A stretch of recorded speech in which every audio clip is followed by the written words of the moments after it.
Salam alaikum, salut à tous. Désolé s'il n'y a pas beaucoup de vidéos, je suis toujours à l'étranger.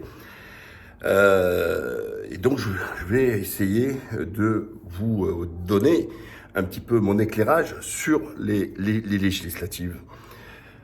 Alors, dans un premier temps, et aussi ce que je compte faire, mais pour cela, il me faut un peu de temps, où il faut parler déjà des institutions, tout ça, etc., pour mieux comprendre, en fait, comment ça va fonctionner, comment ça fonctionne, et ensuite, les enjeux, etc. Et bien sûr, mon opinion sur l'ensemble des partis qui se présentent. Tout d'abord, il faut savoir que si la participation est donnée, moi je le savais qu'elle allait être beaucoup plus importante que la fois dernière aux législatives, c'est qu'il faut revenir à l'origine de la chose, c'est qu'on avait les élections législatives avant l'élection présidentielle. Sauf que Jospin, par stratégie politique, quand il vote le quinquennat, il fait en sorte de changer le calendrier pour mettre d'abord la présidentielle parce que sûr de lui de gagner les présidentielles, et on sait que quand vous avez gagné les présidentielles, de facto, vous entraînez les législatives avec vous et vous arrivez à avoir une majorité absolue, voire comme il a eu Macron, ce qu'on appelle une majorité relative. Donc les gens, quand ils perdent l'élection présidentielle, comme il s'est passé en 2022, ils abandonnent aux législatives et ils ne se déplacent pas et on se retrouve avec 43% de participation, 42% de participation. Sauf que là, c'est comme une élection présidentielle, puisque ceux qui auront la majorité pourront dégager un Premier ministre, donc un chef de gouvernement. Alors, donc ça, il faut comprendre déjà comment ça fonctionne. Ensuite, le schéma français est un des systèmes les plus verrouillés au monde. Et on peut dire le système le moins démocratique au monde. La plupart des pays au monde font ce qu'on appelle une proportionnelle. Qu'est-ce qu'une proportionnelle? Une proportionnelle intégrale, c'est combien tu as fait de pourcentage. Tu as fait 10%, tu as 10% des postes. Comme l'élection européenne. Voilà. Et Général de Gaulle a créé ce qu'on appelle le système majoritaire à 2 tours. Qu'est-ce que ça veut dire? Donc c'est pour ça que c'est important que vous écoutez ça, parce que le premier tour est très important. Le premier détermine le deuxième. Le deuxième, c'est trop tard, pratiquement. D'accord? Donc, ça veut dire quoi? Tous les candidats dans chaque circonscription, il y a 577 circonscriptions, il faut à peu près, je crois, 289 députés pour constituer une majorité. Donc c'est 577 élections. Alors déjà, tous les candidats libres, tous, je vais vous faire ça, tout ça, ils vous racontent des salades. Parce que ce schéma-là, il est fait pour les partis. Pas pour les individus, il est fait pour les partis. Et on a de temps en temps des électrons libres qui sont élus députés. Ils peuvent rien faire parce qu'ils n'appartiennent pas à 2 groupes politiques. Alors certes, c'est ce qu'on dit, ils peuvent faire ce qu'on appelle des propositions de loi. Propositions de loi, ça vient du Parlement et projet de loi, ça vient du gouvernement. Sauf que si tu n'as pas un socle de majorité avec toi sur le truc, ils vont pas te suivre. Sauf si tu dis que le feu ça brûle et l'eau ça mouille. Et encore. Ouais, voilà. Donc, c'est un système pour les partis. La 4e République, la différence, c'est que qu'est-ce qu'il faisait? C'était une proportionnelle. Et ensuite, il faisait les magouilles entre partis sur le dos des peuples. Et c'est les partis qui décidaient. De Gaulle a dit il faut arrêter de trahir les Français. Il faut faire ce scrutin à majoritaire à 2 tours et trancher directement. Alors, c'est ce qu'on dit. On dit au premier tour, on choisit. Au deuxième tour, on élimine. Mais pour se qualifier au deuxième tour, tous les candidats qui font minimum, écoutez bien, c'est important pour bien le comprendre, c'est un peu technique, 12,5% des inscrits. Je dis bien des inscrits, pas des votants, des inscrits. Vous allez comprendre la difficulté de cette élection, ou le particularisme de cette élection. Donc, en gros, vous avez 100 000 électeurs dans votre circonscription, il faut sortir 12,5%, c'est-à-dire 12 500 électeurs. C'est pas gagné, hein? D'accord. S'il y a 100% de participation par rapport aux inscrits, sauf que c'est pas le cas. Prenons le cas. Aujourd'hui, on tourne dans les sondages à peu près, et c'est une moyenne, donc c'est-à-dire que dans certains endroits c'est plus bas, dans certains endroits c'est plus haut, à 60% de participation. Donc, si il y a 60% de participation, seuls les candidats ayant obtenu 20,80% pourront se qualifier au deuxième tour, se présenter. Sinon, au revoir, t'es éliminé. Donc il faut le sortir, le 20-80. Si vous avez 50%, il y aura pas mal d'endroits où il y aura 50% de participation. Il faut 25% pour se maintenir au deuxième tour. La deuxième règle, dans le cas où on n'obtient pas minimum 2 candidats au deuxième tour, c'est-à-dire une finale, dans ces cas, les 2 premiers arrivés en tête, même s'ils ont fait moins des 12,5% des inscrits, sont qualifiés de façon mécanique au deuxième tour. Et donc, c'est pour ça que ces dernières années, on avait des gens qui faisaient des gros scores, mais avec une faible participation. Mais parce que le fait d'avoir ces 12,5% des inscrits, alors revenons à l'exemple, 100 000 inscrits, il faut 12 500 voix. Mais s'il y a 50% qui votent, mais il faut quand même faire les 12 500. Vous comprenez bien? Voilà. J'espère avoir été clair. Et qu'est-ce qui se passe là? Donc c'est historique puisqu'on a eu ce qu'on appelle des intermédiaires en 86, mais c'était parce qu'il y avait le septennat. Les nouvelles générations ne comprennent pas parce qu'il y a le quinquennat. Et donc c'est pour ça qu'on dit que ça devient un faux régime présidentiel, hypocrite, etc. Mais avant, le président était élu 7 ans. Donc il avait, par exemple, 80 Mitterrand. D'accord? Il fait les législatives. En 86, 5 ans après, il est obligé de faire les législatives. D'accord? Et c'est la droite qui gagne. 88, nouvelle élection présidentielle, il gagne. Il dissout l'Assemblée, paf, il chope la majorité. Vous voyez l'avantage d'être élu président. Il chope la majorité jusqu'en 93. 93, et législative, il perd, bam, élection législative. Et logiquement, elles auraient dû avoir lieu en 98. Et à l'époque, Chirac il dissout parce qu'il y a un différent. Et puis, pour pas rentrer trop dans les détails, il y avait trop de baladuriens dans les élus. Et il a tranché, il fait la dissolution. Là, ce qui se passe, c'est unique parce que Macron, vraiment, qui est un vicieux de première, j'ai dit, avec ce qu'ils se sont mis dans la gueule aux européennes, la gauche, les socialistes ne vont pas y aller. Et je rappelle, PS n'a pas changé, c'est parti sioniste. Hein. Donc soyons bien clairs, hein. PS, parti sioniste, hein. Ça a toujours été, c'est les racines, tout ça, etc. Même si les sionards ont gangréné de la droite à l'extrême droite, maintenant ils sont de partout. Alors ils sont peu nombreux, mais alors c'est des gens vraiment de pouvoir. Et d'influence. Et donc, avant, ils étaient essentiellement au Parti Socialiste. Hein, tout le monde, ils étaient là. Hein, les Fabius, les Strauss-Kahn, enfin, tout le monde. Hein, mais est-ce que ici, les trucs, tous là-bas. Sauf que ça a commencé avec Sarkozy, où la gangrène a commencé à toucher la droite. Et ensuite, la mère Le Pen, qui a fait allégeance. Hein, on sait qu'elle a fait des rencontres avec les Klasfeld, tout ça, etc. Oui, vous inquiétez pas, elle était avec son ex-compagnon Alioumari, qui est juif, pied noir, pour leur dire, mais non, on protège les juifs, là. Et maintenant, on a beaucoup de gens de la communauté juive, pas tous, hein, une partie, surtout les sionards, qui appellent et des sionards nétanahusiens, parce que maintenant, il faudrait inventer un autre mot. C'est-à-dire que le gars, il est complètement disqualifié dans son pays. Ils étaient encore des dizaines de milliers dans la rue hier à manifester, mais la presse française n'en parle pas. Bref, et donc eux, ils soutiennent l'extrême droite israélienne. Donc, de facto, ils soutiennent aussi l'extrême droite en France. Et il dit, voilà, Klasfeld, mais alors, détendu du string. Hein. Oh ben moi, j'ai la garantie que les Juifs seront protégés avec le RN et soutien à Israël. Alors, on ne lui fait pas le procès de séparatiste, là. Imaginez-vous, c'est un imam qui le dit, un musulman qui le dit, on lui dit séparatiste, etc. Et après, on lui dit, mais retourne dans ton pays d'origine ou va en Israël, etc., en Algérie, au Maroc, ce que vous voulez. Ah, lui, non. Lui, il te dit les intérêts d'Israël, il ne dit pas les intérêts de la France. Et de lui-même, il sort la communauté juive de la communauté française. Donc ça prouve bien que c'est des gens séparatistes. Puisqu'ils se définissent non pas comme citoyens français, mais d'abord comme citoyens juifs. D'accord? Donc là, on ne parle pas de séparatisme. Pour moi, ça ne me choque pas. Ils font ce qu'ils veulent. Chacun est libre de voter en fonction de ses aspirations.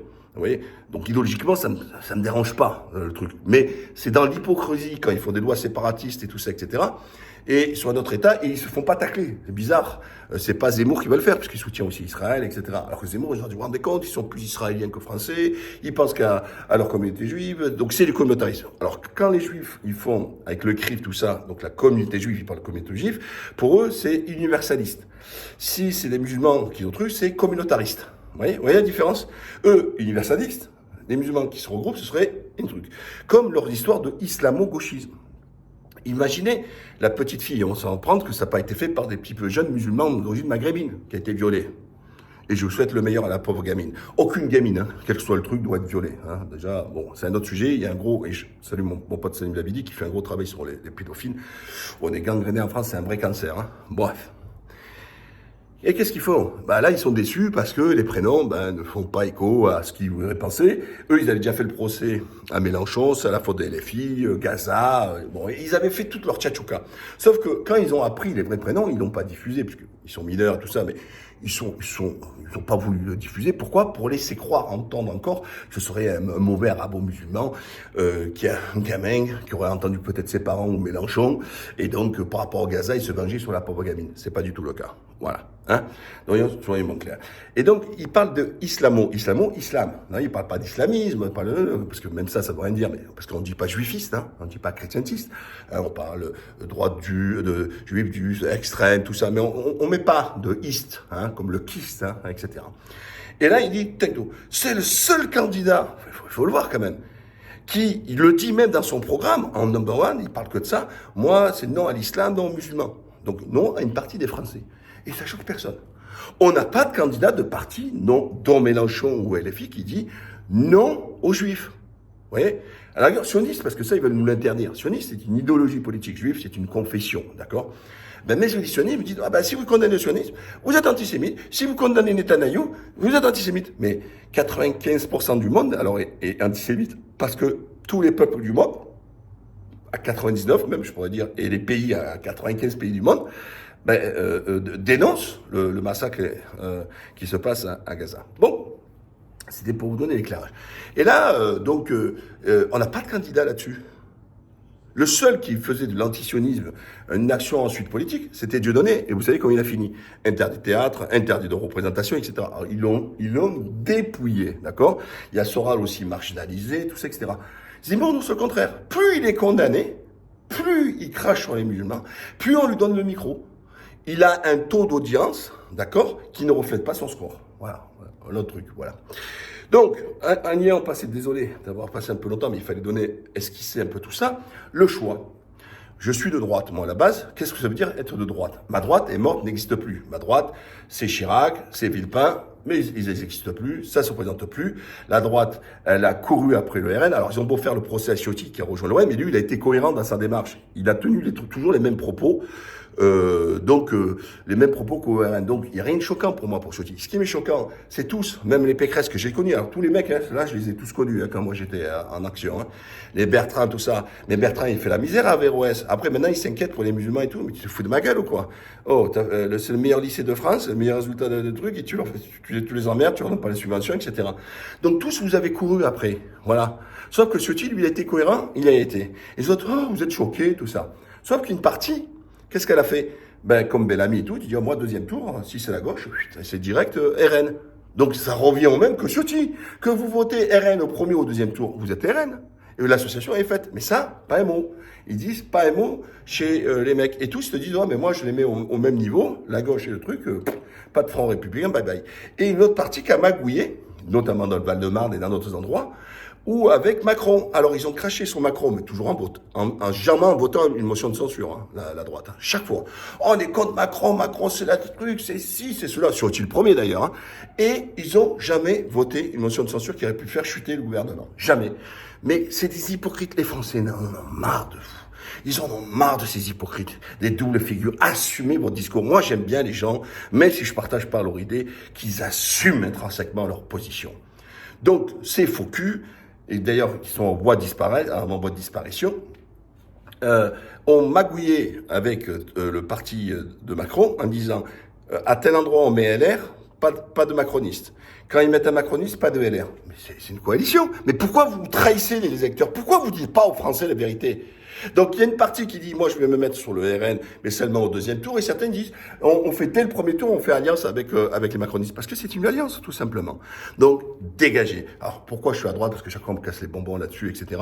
Parce que moi, je suis pas pour LGBT, je suis pas pour truc, je suis conservateur, je suis pas pour la petite excuse, sur la politique du bâton, parce que culturellement, j'ai été éduqué comme ça. Moi, mon père, si on faisait une connerie, il nous disait pas, oui, mais attends, faut qu'on en discute, mais qu'est-ce qui va pas, mets-toi au piqué, on prenait une cléha, etc. Et la prochaine fois, tu mangeais le double. Bon, voilà. Donc, moi, mon truc, c'est ça. Hein, c'est les règles bien précises, etc. Pas de politique des excuses, etc.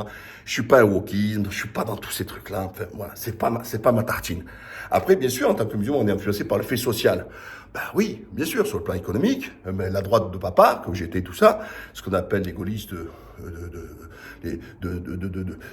sociaux, oui, c'est un équilibre. Comme disait Chirac en 95 lors de la campagne, la fiche de paye n'est pas l'ennemi de l'emploi. Vous voyez, c'était la droite qui disait ça à l'époque, c'était Chirac qui disait ça. Il parlait de fracture sociale. Ils ont investi avec Borloo de façon sans précédente des dizaines de milliards sur la restauration, sur l'ANRU, tout ça, etc. Il y a eu cette impulsion après 98 sur ce qu'ils appellent la diversité pour les faire entrer. Les premiers mecs qui ont pris des gens d'origine maghrébine comme ministre, c'est pas la gauche, c'est quand même la droite, tout ça, etc. Encore une fois, je dis bien la droite de papa, Chirac et tout ça. Sarkozy, il a tout fracassé. D'ailleurs, moi, j'ai quitté à ce moment-là où il y a un autre virage qui est par la droite, parce que celui qui a amorcé la pompe, c'est quand même Sarkozy. Il faut rendre à César ce qui appartient à César. Donc, je m'y retrouve plus, donc le truc. Après, je regarde qu'est-ce qu'il y a. Le RN, il a vidé toute sa substance. Alors, il y en a plein qui vont se sentir cocus, du RN. Alors, c'est pour ça que moi, d'un côté, je veux qu'ils gagnent, parce que, en plus, c'est que 3 ans, parce que je vous rappelle qu'ils sont élus pour 5 ans. Mais s'ils font les cons, il y a l'élection présidentielle de 2027. Si c'est un autre président d'une autre couleur qui est élu, il va faire comme il a fait Mitterrand, il dissout l'Assemblée et le peuple lui donnera sa majorité. D'accord? Donc, soyons clairs. C'est 3 ans. Par contre, si il passe pas maintenant, ils vont encore gonfler les trucs, et c'est sûr que vous aurez la blonde et Bardella pendant 5 ans. Et ça, c'est indécrottable. 5 ans, on est clair. Là, ils peuvent prendre le pouvoir, il reste 3 ans. Mais les mecs, ils me disent, mais Mourad, tu veux pas croire ça, ils vont faire ci, ils vont faire ça. Mais qu'est-ce que vous a fait Macron? Je parle rien que pour les musulmans. Il vous a tapé dessus, les séparatistes, il vous a fermé les mosquées, fermé les associations, fermé les librairies, fermé les trucs. Interdit de manifester pour Gaza, vous en traitez de séparatistes, perquisitionné pour l'autre, intimidation de l'autre, des centaines de gens qui ont perdu leur emploi pour les propos, parce que vous avez tenu Gaza, parce que vous avez dit ça, etc. Il vous a fait la harga. Sauf que si la blonde, elle est là, en France, vous voyez, aujourd'hui, il y a des manifestations de femmes. Là, je viens d'avoir encore un communiqué des gens qui sont des affaires étrangères. Donc, il y a un corpus, il y a un État quand même, d'accord? Et l'État, il est partout au truc. Donc, il y a des gens qui vont résister, plus que d'ailleurs les musulmans dans le quartier, entre nous. Ils vont résister. Il va y avoir, on a vu le corps médical qui s'est levé aussi pour apporter son soutien, etc. Croyez pas que gouverner, c'est pas facile. Mais quand vous avez autant de gens qui sont vraiment en attente, voilà. Après, je vous cache pas, s'il y a des gens qui se sentent à l'aise parce qu'ils sont au pouvoir et puis ils passent aux actes en pensant que ça y est, maintenant on peut open bar, on peut ratonner, on peut faire tout ça, et qu'on sent que au niveau certain de la police, ils disent bon, maintenant on peut encore un peu plus massacrer, on peut faire des bavures. Ça peut exploser dans les banlieues aussi. Donc, c'est une cocotte minute. Croyez-moi, c'est pas un cadeau qu'elle a. Pas un cadeau sur le plan économique. Mais elle a tout vidé sa substance. Pourquoi? Parce que sur l'Europe, plus un mot. Elle veut plus sortir de l'euro, un peu le truc, elle veut négocier. Elle négocie, il n'y a rien à négocier. Elle a tout vidé, son truc, sauf la partie, le voile, les musulmans pour faire plaisir aux juifs et aux islamophobes. Mais sur le reste, elle a vidé de toute sa substance, le RN, dans son programme. Après, je sais pas ce qu'elle va appliquer, mais déjà dans son programme, c'est plus le RN. Donc, comme ils disent, eux, ils étaient anti-système et ils ont épousé le système. Ils ont pris des milliardaires pour les conseiller, ils ont rencontré les MEDEF, ils ont eu... Vous voyez, il fallait qu'ils soient adoubés par le système, ce que le père n'avait pas. Le père, il disait, moi, droit dans mes bottes, j'assume, je dis les choses, il parle d'idéologie sur NAS et tout. Et on sait comme il a fini, ils l'ont désingué, et le père. Elle veut le pouvoir et elle sait qu'elle doit passer par là. Donc, elle n'est pas convaincue intrinsèquement. Elle n'est pas devenue amoureuse des Juifs du jour au lendemain. Moi, je vous le dis de suite. Non, pas du tout. Et dans son parti, pareil. Non, c'est une stratégie. Et donc, ils disent, il faut passer par là. Il faut pouvoir faire l'âne pour avoir le fruit. Donc, donc, gniotte. La gauche, le ramassis de Toutou, du Poutou-Toutou, qui était contre le voile. Je me rappelle l'extrême gauche quand même là-dessus, de Poutou-Poutou. C'est pas Besançon. Besançon, il a toujours été propre là-dessus. Mais Poutou, il a tapé quand même.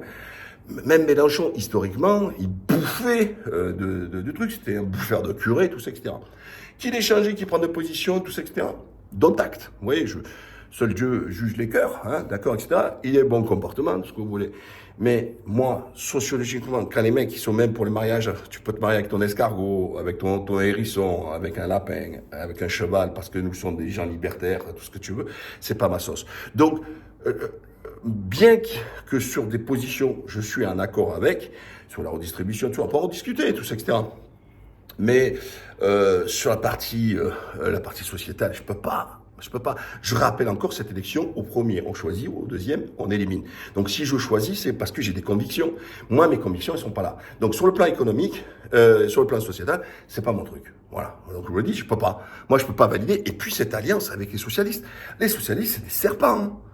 Regardez, ils sont battus pour avoir plus de circonscriptions. On voit que les Macron, ils ont dit, si c'est un PS en deuxième tour, on soutient, mais si c'est un LFI, on lui met une carotte. Écoutez bien, hein, vous avez vu l'arnaque. Ils veulent plus de PS parce qu'ils disent, si le PS, les écolos, là, écolos bobos, c'est des suiveurs, et les communistes, des casse-croutards comme Roussel. Donc eux, vous êtes garantis, hein, c'est pour ça qu'ils veulent la peau à LFI, ils vont y aller. Donc s'ils font 100 postes de députés, que Macron il en fait 130 et que la droite en fait 135, ils n'ont pas la majorité absolue, mais ils peuvent peut-être avoir la majorité relative, c'est-à-dire arriver à 265, 270. Donc c'est très important de tout regarder, je regarde tout ça. Et Hollande qui est de retour, ça sent mauvais. Il n'est pas de retour pour rien, d'accord? Ils sont en train de dire non, mais on ne veut pas d'un LFI, on ne veut pas de Mélenchon. Mais si c'est pour nous refaire, mais Hollande n'a rien de gauche. Mais moi, je suis de droite, je me sens à gauche. Parce que moi, mon combat, c'est la finance. Je suis pour le capitalisme, hein, donc je ne vais pas faire un cours sur le capitalisme. L'islam est capitaliste, puisque c'est la liberté de commercer, hein, tout simplement. Je commerce, etc. Sauf que l'islam encadre, hein, au niveau de la plus-value, certaines choses, etc. Et elle est éthique, puisqu'il y a une façon aussi de redistribuer, de taxes, d'impôts, ce qu'on appelle l'impôt social, etc. Donc, c'est vrai que l'islam là-dessus a son volet économique. Mais elle n'a pas dit tout le monde fonctionnaire. Elle n'a pas dit, l'islam n'a pas dit t'as l'RSA. L'islam, c'est l'obligation de travailler, et même celui qui meurt en allant travailler, ça lui fait de même, lui, un martyr. Donc le travail est essentiel, l'oisiveté est condamnée. Donc je comprends pas certains qui viennent avec vos trucs de gauche. Non, c'est pas le RSA, c'est pas les allocs, c'est pas l'agrattage. Non, l'islam, c'est quand même le travail. Donc, voilà. Pas rentrer non plus trop dans les détails, mais franchement, des fois, certains sont plus communistes que musulmans. Donc voilà. Et alors qu'ils connaissent pas l'ADN même. Hein. Là, ils disent que la religion, c'est l'annihilation de l'homme, tout ça, etc. Que l'émancipation passe par la République, les Lumières, ou la bougie, je sais pas quelle, et tout ça, etc. Bon. Donc c'est pas possible. Donc qu'est-ce que reste? Macron, etc. Moi, personnellement, dans ma circonscription des Français à l'étranger, ça englobe mal l'Italie, la Turquie, Israël, j'ai un copain qui va y aller. Il le sait, je lui ai dit, il va se faire tartiner parce que le gros du staff des électeurs sont en Israël. Plus de 200 000 Français en Israël. Ça pose pas là. Là, ils disent pas c'est la ville de Bordeaux qui est à Londres et tout ça. Pose pas question qu'il y a autant de Français qui sont en Israël. Et eux, ils votent Meir Habib. Voilà. Et tous les candidats de tous les partis, ils mettent que des Juifs. Voilà. Pour s'assurer le truc. Les Italiens, Marrakech, ils en ont rien à foutre. Les partis politiques, je parle. Hein. Après, il peut y avoir des individus qui se présentent. Hein. Les Maltais, ils en ont rien à foutre. Les Turcs, tout ça, ils en ont strictement rien à péter. Tout se joue sur Israël. Donc, parce que moi, j'aurais pu y aller. Mais bon, y aller pour avoir qui? Je vais faire à Tel Aviv, un meeting à Tel Aviv ou à Jérusalem. Mais vous plaisantez ou quoi? Bon, bref, vous l'avez bien compris. C'est une circo un peu particulière, très dominée par eux, et donc c'est un suicide. Mais par sympathie, je vais le voter, et ceux qui sont dans la circo, vous pouvez voter pour lui, etc. Mais je suis lucide. Mais donc moi, personnellement, sur le plan national, parce que c'est encore une élection de parti, puisqu'à lui tout seul, il ne va pas faire la révolution, donc il faut les partis, etc. Je choisis personne. Voilà. Ensuite, pour ceux qui sont dits de gauche, d'accord? Ceux qui sont comme moi, qui sont plutôt de droite. Orphelins, on n'y va pas. Le cancer, c'est l'Europe. Les décisions, c'est Bruxelles. Oh, ils viennent déjà de décider l'élargissement, valider l'élargissement, les négociations avec la Moldavie et l'Ukraine. Et le RN vient de gagner les élections européennes. Donc, vous avez bien la preuve que tout ça, les élections européennes, comme je dis, ça sert à rien. Ils n'ont pas consulté le peuple. Ils continuent l'arrogance de la dictature européenne. Pourquoi on ne consulte pas les peuples quand on accepte les négociations? Alors, les gens, ils me disent, oui, mais c'est pas la validation, ces négociations. Mais les négociations, c'est quoi? C'est des milliards des impôts des Français et des Européens pour financer leur chapitre. D'accord, hein, je ne vais pas vous donner encore un cours là-dessus parce que c'est encore complexe, mais ça coûte de l'oseille. En plus de tout l'oseille, les 50 milliards qui ont été donnés et tout. Donc on n'a pas 10 milliards par an pour équilibrer les caisses de retraite. Hein, là-dessus, je soutiens la gauche là-dessus, hein, parce que c'est une enfleurie. C'est un choix politique, l'histoire de la retraite. S'il faut perdre 10 milliards là-dessus, mais par exemple, la caisse du chômage, elle est excédentaire. Peut-être 5-6 milliards. Ben, la caisse excédentaire du chômage, on aurait pu dire on transfère sur les retraites. C'est un choix politique. C'est un choix économique. Non, mais les autres, ils font 67 ans. Je n'ai rien à foutre des autres. Parce que vous avez fait le même modèle. La même que l'Europe qui a abandonné, qui protège. Zeb, elle protège. Alors, toute l'industrie, on l'a envoyée en Inde, en Chine, on n'a même pas d'aspirine, bande de clochards. Alors qu'on a des pays équivalents à la Chine en termes de salaire, la Roumanie, la Bulgarie, c'est des salaires équivalents à la Chine. Et pourtant, l'Europe a tout fait pour désindustrialiser l'Europe et dire, bah nous, on va faire du service, de la haute technologie, tout ça, etc. Donc, le cancer, c'est l'Europe. Et encore une fois, c'est l'abandon. Et personne en parle. Alors, où on modifie, c'est peut-être possible, parce qu'ils ont peur qu'après la France, après l'Angleterre, ça explose, de revenir sur des coopérations, revenir sur certains sujets. On peut harmoniser, par exemple, oui, vers le haut, pas vers le bas, faire des choses. Je suis partant. Mais de cette là qui bénéficie qu'aux grands industriels, aux milliardaires, hein, je ne parle pas aux millionnaires, aux milliardaires, aux industries, on l'a vu hein, avec Van der Leyen qui va être encore là, donc la patronne. Donc quoi que vous votez, c'est là encore la patronne. Donc la mère Le Pen, elle dit pas qu'elle renégociera, elle dit pas qu'elle va sortir, elle dit rien du tout. Elle s'est couchée parce que le patronat lui a dit tu fermes ta gueule et tu te couches. Nous, on veut continuer à s'amuser, à se gaver, comme ils disent. Baisser les charges, hein, je parle les grosses, je parle pas pour les PME, baisser les charges pour leur compétitivité. Et quand le CAC 40 explose en termes de gains et tout ça, on dit, ouais, mais là, on peut pas donner un petit peu aux ouvriers. Et te dit, ah ben non, il faut pas leur dire, il faut pas leur empêcher leur compétitivité. Mais à quel moment c'est bon qu'ils peuvent manger les salariés? À quel moment ils ont droit à leur casse-croûte? Et on fait supporter par la collectivité. Par exemple, quand ils donnent la prime d'État, là, tout ça, les 200 balles qu'ils donnent après les gilets jaunes, mais c'est nos impôts, c'est les impôts des Français qui payent ce que l'entreprise devrait payer. Mais ça va pas à votre tête. Donc la solidarité, c'est le peuple qui le paye pour le salaire. Mais c'est pas au peuple à payer le salaire. C'est pas lui à faire la prime pour l'emploi. Mais ça, personne ne percute. Vos impôts payent cette prime de merde. C'est pas les impôts qui doivent le payer, c'est l'entreprise. Et là, ça gêne personne. Ils payent pratiquement au SMIC. Pas de charge, ils sont toujours en train de pleurer, mais zéro charge, il y a 3 cacahuètes et une pirouette, et donc on se retrouve avec un wagon de plus en plus au SMIC, et les autres, parce que quand après tu payes plus de charges, tu ne veux pas les payer. Voilà, ça c'est une réalité. Je ne vais pas m'étendre parce que je suis déjà long. Donc, ceux qui sont de gauche, tout ça, etc., ne votez pas pour les candidats PS. Regardez bien, si c'est un LFI, vous pouvez. Parce que je sais qu'ils vont pas se vendre à Macron. Mais PS, Écolo et Coco, ils vont se vendre à Macron. Croyez-moi, c'est mûr. Hein, la gauche purelle, je la connais par cœur. Voilà, écoutez bien ce que je vous dis. Si vous voulez le truc, vous pouvez les voter pour LFI. Ensuite, les autres, à droite, nous, on est baisés, on n'a personne. Hein, on n'a que dalle. Ceux qui sont souverainistes, vous l'avez dans le baba aussi, hein, puisqu'il n'y a personne. Abstenez-vous, ou allez-y pour monter un fort pourcentage, et puis mettez blanc. Voilà. Faites le geste, montrez que vous existez. Alors, pour tous les gens hein, qui sont dans un quartier populaire, tout ça, etc., allez-y mettre une photo de Coluche, amusez-vous, pour qu'on sache qu'il y a les gens ont été votés. Vous voyez, ça c'est important. Et quand ils vont voir le score, parce que ça aussi, ils ne veulent pas, te dire, le vote des musulmans, il n'y a pas de musulmans. Mais le vote des juifs, là, comme vous êtes tous au repas du Christ, c'est pas important. C'est pas des citoyens. Ils n'ont pas le droit. Quand les autres, ils vont draguer les animaux, l'autre, il va draguer les infirmières. Le MEDEF qui a reçu tout le monde, ils vont draguer les patrons. Ça, il n'y a pas de problème. Mais on n'a pas le droit de draguer les votes des musulmans. Mais c'est marrant. Alors que vous faites que ça. Vous faites votre cuisine là-dessus. D'accord? Sur le corporatisme, sur le communautarisme, tout ça. Mais j'en ai écrit un livre d'ailleurs. Donc voilà. Alors n'oubliez pas, partagez, c'est important. Hein, likez, tout ça, etc. Et j'espère avoir été complet. À la prochaine. Salam alaikum. Bye bye.